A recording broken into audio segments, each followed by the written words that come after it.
नमस्कार दोस्तों, आप सबका स्वागत है आपके अपने चैनल गवर्नमेंट एग्जाम स्टडी में। दोस्तों, आज मैं आपके लिए इस वीडियो में यूपी ट्रिपल एस सी पेट के पिछले वर्ष के प्रश्न पत्रों का विश्लेषण चार्ट यानी कि एनालिसिस प्रीवियस ईयर के पेपर्स की लेकर आई हूँ। दोस्तों, इसको पूरी वीडियो को मैंने 5 भागों में डिवाइड किया हुआ है, सामान्य अध्ययन, गणित, हिंदी, इंग्लिश और रीजनिंग में, और इस अकॉर्डिंग डिवाइड किया हुआ है कि जिसका सबसे ज़्यादा वेटेज है वो सबसे ऊपर रखा गया है। इस वीडियो को देखने के बाद आपको ये पता चल जाएगा कि कौन सा टॉपिक आपके लिए परीक्षा की दृष्टि से सबसे ज्यादा महत्वपूर्ण है। देखिए दोस्तों, यहाँ पर मैंने ऐसे लिखा है, पहला जो आपका है वो प्राचीन इतिहास है। प्राचीन इतिहास में आप देख सकते हैं कि पहले शिफ्ट से सिर्फ 1 अंकों का क्वेश्चन आया था और दूसरे शिफ्ट से 2 अंकों का क्वेश्चन आया था। यानी कि आपको दिख ही रहा होगा कि कितना इंपॉर्टेंट है प्राचीन इतिहास आपके लिए परीक्षा के पॉइंट ऑफ व्यू से। दूसरा आपका मध्यकालीन इतिहास है, जहां पर पहली शिफ्ट में 3 अंक का क्वेश्चन आया था, दूसरी शिफ्ट में 1 का। इसी तरह से अगर हम बात कर लें आधुनिक भारत के इतिहास की यानी कि मॉडर्न हिस्ट्री की, तो वहां पर पहली शिफ्ट में 6 अंकों का और दूसरी शिफ्ट में 7 अंकों का प्रश्न आया था। तो दोस्तों, आपको परीक्षा की दृष्टि से दिख रहा होगा सबसे इंपॉर्टेंट खत्म करना आपके लिए जरूरी है मॉडर्न हिस्ट्री या फिर आधुनिक इतिहास। वहां पर आपको दिख रहा है कि 6 और 7 नंबर के प्रश्न आ रहे हैं। और दोस्तों, इसीलिए मैंने अपने चैनल पे आधुनिक इतिहास की प्लेलिस्ट पूरी बनाई हुई है, आप उसको जाकर उन वीडियोस को देख लीजिए, पूरी आपकी आधुनिक कवर हो जाएगी। ठीक है, नेक्स्ट हम लोग देखते हैं कला एवं संस्कृति। इससे भी 2-2 अंकों के क्वेश्चन आए हैं। इसका मतलब ये नहीं ये टॉपिक्स आपको छोड़ देने हैं, लेकिन पहले उनको कवर करना है जिनका वेटेज ज्यादा है, क्योंकि मैंने आपसे कहा है कि जिनके नंबर ज्यादा हैं उनको कवर करने से आपको एक पता हो जाएगी चीज कि अच्छा मेरे इतने टॉपिक्स क्लियर हो गए, इतने मार्क्स तो आ जाने हैं। फिर छोटे छोटे सारे टॉपिक्स कवर करेंगे।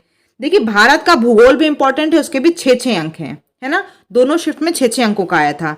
इसके बाद हम बात कर लें अगर विश्व के भूगोल की, तो विश्व का भूगोल से 2-2 प्रश्न आए थे, 2-2 अंकों के। पर्यावरण से सिर्फ 1 प्रश्न आया था। भारतीय राज्य व्यवस्था या पॉलिटी की बात करें तो वहां भी 6-6 आया था। अभी तक आपको दिख रहा होगा सबसे इंपॉर्टेंट है आपका मॉडर्न हिस्ट्री, जो मैं पढ़ा चुकी हूँ। फिर आपका पॉलिटी है, प्लेलिस्ट में वो भी पढ़ा हुआ है, पूरी पढ़ा चुकी हूँ। अब उसके बाद बचेगा आपका, देखिए, भारत का भूगोल, वो इंपॉर्टेंट है, और अर्थव्यवस्था, इकोनॉमी भी आपका 5-5 आया है, तो वो भी इंपॉर्टेंट है। इसी अकॉर्डिंग हम लोग पढ़ रहे हैं। ठीक है, अब हम लोग भूगोल और इकोनॉमिक्स अपना पढ़ेंगे। नेक्स्ट देख लेते हैं इसके बाद भौतिक विज्ञान। मैंने आपको पढ़ा रही हूँ उसमें पैरेलली हमारा साइंस भी चल रहा है, फिजिक्स ही पहले पढ़ा रही हूँ। तो देखिए, फिजिक्स से 2-2 अंकों के प्रश्न आए थे दोनों से उसमें शिफ्ट में। रसायन विज्ञान या फिर आपकी केमिस्ट्री में 2-2 अंकों के आए थे। जीव विज्ञान से, बायोलॉजी से 1-1 आया था। समसामयिकी या फिर आपका करंट अफेयर्स जो है उससे 7 पहली शिफ्ट में आया था और 10 अंकों का दूसरी शिफ्ट में आया था। यानी कि करंट अफेयर्स बहुत ज्यादा इंपॉर्टेंट, आप इसको बहुत ज्यादा अच्छे से पढ़िएगा।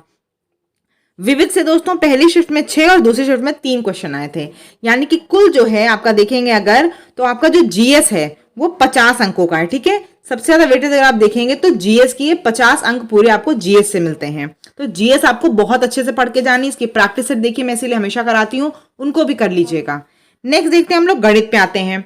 तो गणित में देखिए दोस्तों क्या है, संख्या पद्धति या नंबर ऑफ सिस्टम जो है वो आपका 1-1 अंकों का आता है। घातांक एवं करणी के क्वेश्चन वो भी आपके 2-2 नंबर के आए थे। औसत से आपका प्रश्न आया था 1-1 नंबर का। अब देखिए, आपको पता है कि गणित में और भी कई टॉपिक हैं, जैसे अनुपात एवं समानुपात, लाभ हानि, ये सब भी क्वेश्चन है आपके, ब्याज का क्वेश्चन है, लेकिन इससे पेपर में नहीं आया था। लेकिन देखिए, मैथ्स में ये नहीं कहूंगी मैं कि नहीं आया तो इस बार नहीं आएगा। मैथ्स ऐसी चीज है कि इस बार वो सब आ सकते हैं। तो मैथ्स में आपको देखिए 5 अंकों का जितना टॉपिक दिया है वो सब पढ़ के जाना है। लेकिन मैथ्स में और क्या स्कोरिंग है दोस्तों, देख लेते हैं। ग्राफ और तालिका, जो मैं शुरू से आपसे कह रही हूँ, ग्राफ और तालिका जो हम लोग अपने चैनल पे भी कर चुके हैं, 10-10 अंकों की आएगी। यानी कुल अगर हम बात कर लें मैथ्स की तो 25 अंकों की मैथ्स आनी है। जीएस 50 अंकों की थी, गणित 25 अंकों की, यानी 75 अंक पूरे हमारे हो गए। तो मैथ्स में मैंने आपको बताया भी है, ग्राफ और तालिका डेली आपको करनी है, डेली एक क्वेश्चन कहीं से उठा के करना है। ठीक है, और बाकी जो मैं फुल प्रैक्टिस सेट करा रही हूँ वहां आप देखेंगे तो वहां से आपका हो जाएगा।